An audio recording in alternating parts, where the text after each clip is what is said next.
এই চ্যানেলে সম্প্রচারিত সকল খবরই সচেতনতামূলক এবং শিক্ষণীয়, কোনো কিছুই প্রভাবিত নয়। বিশেষ চাহিদা সম্পন্নদের হাতের শিল্প নৈপুণ্যতায় শোভা পাচ্ছে মেলাতে। স্বনির্ভর হওয়ার সংকল্প। সরকারি চাকরির উপর নির্ভর না করে নিজেরাই স্বনির্ভর হওয়ার ডাক দিয়েছে বিশেষ চাহিদা সম্পন্নরা। বসিরহাটের সীমান্ত থেকে সুন্দরবনের 10টি ব্লকের মহিলা, যুবক, যুবতী, কিশোর, কিশোরী মিলে প্রায় 3000-এরও বেশি চাহিদা সম্পন্ন রয়েছেন, যারা ইতিমধ্যেই সরকারি ভাতা পায় 1000 টাকা করে। এর মধ্যে বেশ কিছু মানুষ এখনো সরকারি ভাতা থেকে বঞ্চিত রয়েছে। একদিকে সরকারি ভাতা বাড়ানো, অন্যদিকে বঞ্চিতদের ভাতা দেওয়ার দাবিতে বসিরহাটের 1 নম্বর ব্লকের সংগ্রামপুর শিবহাটি গ্রাম পঞ্চায়েতের মেরুদণ্ডীর মাঠে বিশেষ চাহিদা সম্পন্নদের নিয়ে বিশেষ ক্যাম্প ও কর্মশালা তৈরি করা হয়েছে। বিভিন্ন ধরনের পুঁতির ব্যাগ, মোমবাতি এবং ওই যে থালা, গ্লাস, মানে যেগুলো পাতা, শাল পাতার ওইগুলো, এবং জুট মিলে যাতে ওই মানে চটের যেসব ব্যাগ, এইগুলো আমাদের তৈরি করা আছে। এবং আমরা বিভিন্ন জায়গায় মেলার দেই, কিন্তু মেলা দিয়েও কিন্তু আমাদের হচ্ছে না ঠিকমতো। কারণ হচ্ছে ঠিকমতো বেচা কেনাটাও নেই, আর ওতে না মানে গাড়ি ভাড়াটা কোনো পুষচ্ছে না আমাদের।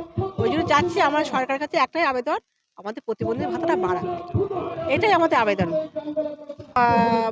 বলবো আর আরেকটা সরকার কাছে আরেকটা আবেদন আছে, যারা প্রতিবন্ধী বিজনেস হচ্ছে পড়ে রয়েছে, তাদের কাছে একটাই আবেদন আছে যে আমরা চাই ওই যে 35 কেজি যে চালের বরাদ্দটা আছে, জিআরের চাল যেটা বলে না অন্নদায়, ওইটা একটু প্রতিবন্ধী মানুষের জন্য সুযোগ সুবিধা পায়, এইটাই আমরা চাই।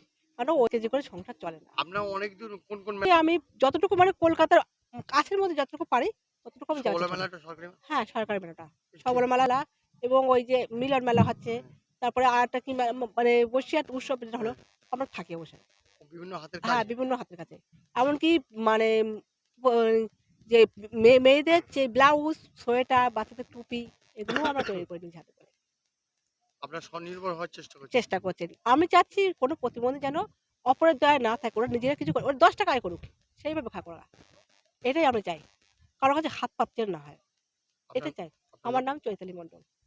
দেখুন, এই বিশ্ব প্রতিবন্ধী দিবস উদযাপন অনুষ্ঠান আমরা প্রতি বছরেই মেরুদণ্ডী সুইচ গেটে আমরা প্রতি বছরেই করি। সমগ্র গোটা রাজ্যব্যাপী অনেক সংগঠন আছে এবং পাশাপাশি সকল প্রতিবন্ধী ভাই বোনেদের সুন্দরবন এলাকা থেকে শুরু করে বিভিন্ন জায়গার মানুষ এখানে আসে। আমাদের মূলত দাবি অনেক দিন ধরে উঠে আসছে, আমাদের একটা আশ্রম করব, আমরা সেটা পড়ে আছে অনেক দিন ধরে। আমরা কয়েকবার চিঠি করেছি বিভিন্ন জায়গাতে, কিন্তু সেটাকে আমরা কোনো মানে সুরাশা কোনো পাইনি। আমরা আগামী দিন ভাবছি যে 23শে জানুয়ারি আমরা একটা রাস্তায় নামবো, যে প্রতিবন্ধী আশ্রমটা পড়ে আছে, যাতে এই আশ্রমটা আমরা সম্পূর্ণভাবে গড়ে তুলতে পারি এটার জন্য। আর প্রতিবন্ধী সাধারণ যে মানুষের যেটা ভাতা দিচ্ছেন সেটা একই রকম হয়ে যাচ্ছে, তাই প্রতিবন্ধীগতার যেটা পার্থক্যটা কী থাকলো, এটা যাতে প্রতিবন্ধী ভাতা ন্যূনতম মাননীয় আমরা রাজ্য এবং কেন্দ্রকে বলবো যাতে এটা যাতে আর 1000 টাকা যাতে বাড়ানো যায়, অর্থাৎ 2000 টাকা যাতে প্রতিবন্ধীদের ভাতা যাতে বাড়ানো যায়, সেই জন্য আমরা একটা রাস্তায় নামবো। এটা আমাদের এই সংগঠনের প্রায় 20,000 থেকে 30,000 প্রতিবন্ধী ভাই বোনেরা আমাদের সঙ্গে সর্বসময় যোগাযোগ রাখছেন। আমরা চাইছি প্রতিবন্ধী ভাই বোনেদের, তারা তো কিছু করতে পারে, সমাজের দায়বদ্ধ, তারা স্বনির্ভরে, তারা একটা কিছু দৈনন্দিন জীবনে তাদের চাহিদা মেটাতে অন্তত 1000 টাকা বাড়াক, 2000 টাকা তারা পাক। এখন দেখো যে লক্ষ্মীর ভাণ্ডার থেকে শুরু করে বিভিন্ন রকম ভাতা, 1000 টাকা ভাতা হচ্ছে, কিন্তু 2000 টাকা তাদের ভাতা হলে তারা একটু দৈনন্দিন জীবনে তাদের কিছুটা পূরণ হবে তাদের। আমার নাম হচ্ছে রক্তিম ইসলাম, বসিরহাট প্রতিবন্ধী সেবা সংগঠনের সেক্রেটারি, এবং আমার সমগ্র সভাপতি আগিয়ে নিয়ে যাচ্ছে। মাইনরিটি সেলের সভাপতি তানাকে কাছে পেয়ে আমরা গর্বিত এবং আনন্দিত। আমরা বরণ করে নেব তানাকে ফুল এবং স্টেজে আসার জন্য আহ্বান করছি।